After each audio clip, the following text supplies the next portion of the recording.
তিনি যে যাচ্ছেন এটা প্রশাসনকে আগে থেকে তিনি জানিয়ে রেখেছিলেন। আমরা সংবাদ মাধ্যম থেকে জানতে পারছি যখন তিনি সেখানে পৌঁছন,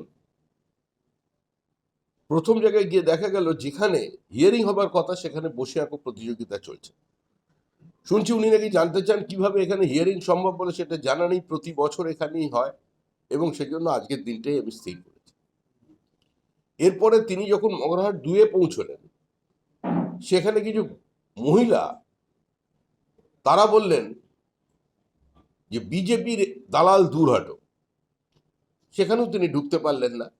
আর স্বাভাবিকভাবে বোঝা যাচ্ছে যে হিয়ারিং এর নামে, এসআইআর এর নামে পশ্চিমবঙ্গে কি চলছে। তৃতীয় একটি জায়গা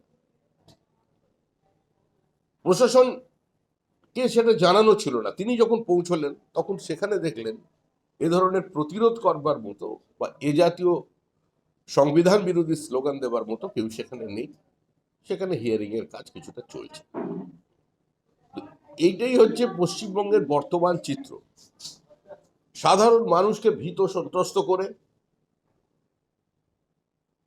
সম্পূর্ণ এই ভোটার লিস্ট শুদ্ধিকরণের প্রক্রিয়াকে তৃণমূল কংগ্রেস আটকে দিতে চাইছে।